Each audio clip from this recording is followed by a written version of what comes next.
নমস্কার, আশা করি সবাই খুব ভালো আছেন। আমার আরেকটা ব্লগে আপনাদের সবাইকে স্বাগত।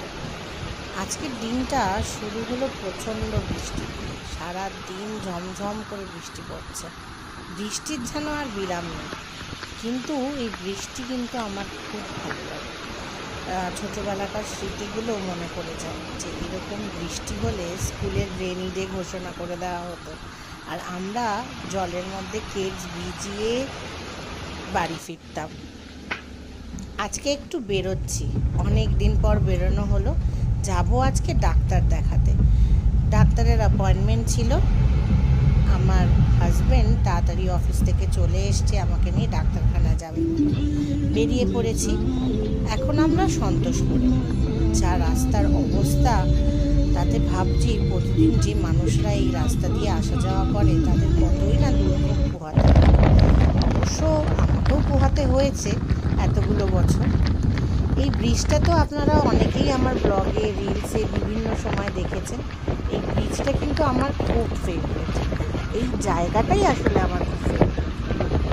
আমার বিয়ে হয় 2018-তে, আর এই ব্রিজটা উদ্বোধনও হয় 2018-তে। আমি আগে বলতাম যে এই ব্রিজটা, আমরা তখন মোমিনপুরে চাকরি করতাম, আমি আর আমার হাজব্যান্ড একই অফিসে।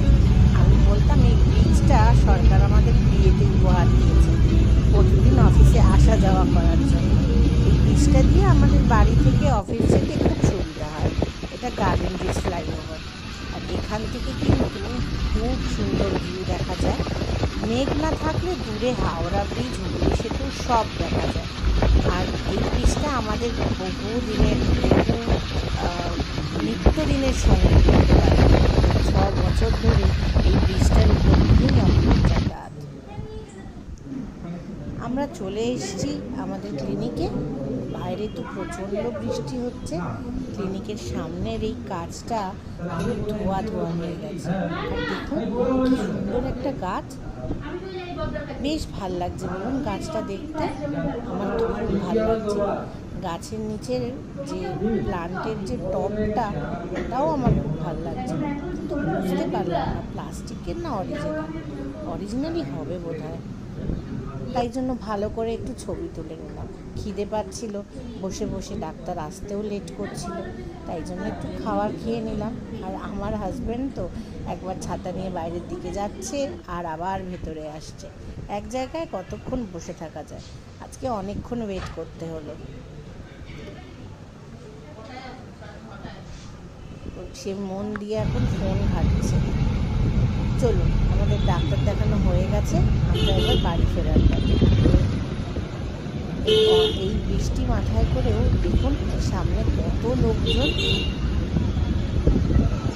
সবাই হয়তো নিজেদের দৈনন্দিন কাজে বেরিয়েছেন, কেউ অফিস থেকে ফিরছেন। আবার এই ব্রিজটার সামনে আমরা চলে এলাম। এই গার্ডেন ব্রিজ ফ্লাইওভারে ওঠার মুখেই ঠিক বাঁ দিকে এই মন্দিরটা আর এই প্লেগ্রাউন্ডটা পড়ে। খুব ভাল লাগে মন্দিরটা দেখতে। ঠিক মাঝেরহাট স্টেশনের গায়েই এই মন্দিরটা। আমার তো খুব ভাল লাগে, ওর জন্য একটু ছবিও তুলে নিলাম, ভাবলাম একটু ভিডিও করে নিই। আর এত সুন্দর লাইটের নিচে এত সুন্দর বৃষ্টিটা পড়ছে, আমি বললাম থাক ভিডিওই করা থাক, এগুলোই থেকে যায়। মন্দিরে সন্ধ্যা আরতি হচ্ছে, ওখানে আমার গাড়িটা গাড়িটা দাঁড়িয়েছিল, তো আমি সন্ধ্যা আরতিটা দেখিয়ে নিলাম। আমার হাজব্যান্ড নিয়ে চলে এলো একটু ঘুগনি। এই বৃষ্টির দিনে কিন্তু গরম গরম ঘুগনি খেতে বেশ ভালো লাগে। এবার আমরা চলে এলাম বাড়ির পথে, বাড়ির প্রায় সামনে চলে এসেছি। এই গার্ডেন ব্রিজ ফ্লাইওভারে কিন্তু আমাদের অনেক স্মৃতি আছে, অনেক বৃষ্টিতে ভেজা আছে একসাথে, অনেক কিছু আমাদের স্মৃতি বিজড়িত ব্রিজ বলতে পারে। দৈনন্দিন জীবনে যাতায়াতের তো এই একটাই মাধ্যম ছিল, এই ফ্লাইওভারটা। তো এই ফ্লাইওভারে কিন্তু অনেকবার আমরা ঝড়ে আটকে গেছি, অনেকবার বৃষ্টিতে ভিজে ফ্লাইওভারের উপরে উঠেছি আর ঝমঝমিয়ে বৃষ্টি নেমেছে, আমরা ভিজতে ভিজতে বাড়ি এসেছি, কতবার ঝড়ে আটকেছি। আর বাড়ি এসেই জোজো আমাদেরকে স্বাগত করার জন্য রেডি। ও বাইরে থেকে এলে আগে আমাকে পুরো মাথা থেকে পা অবধি শুকে নেবে যে আমি এতক্ষণ কোথায় ছিলাম। জোজো একটু শুকে নিল, শুকে নিয়ে এখন যাচ্ছে, মা যাচ্ছে গাড়িটা ঢোকানোর জন্য গেট খুলতে। আর এসেই আর একটা চমক দেখলাম, দিদিভাই গরম গরম তালের বড়া বানাচ্ছে। দিদিভাই কিন্তু খুব সুন্দর এই তালের বড়া, মালপোয়া এবং যে কোনো রান্না দিদিভাই খুব সুন্দর করে।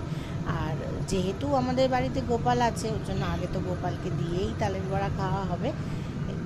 এসেই দেখলাম দিদিভাই এত সুন্দর তালের বড়া বানাচ্ছে, আর গন্ধে পুরো ঘর মম করছে।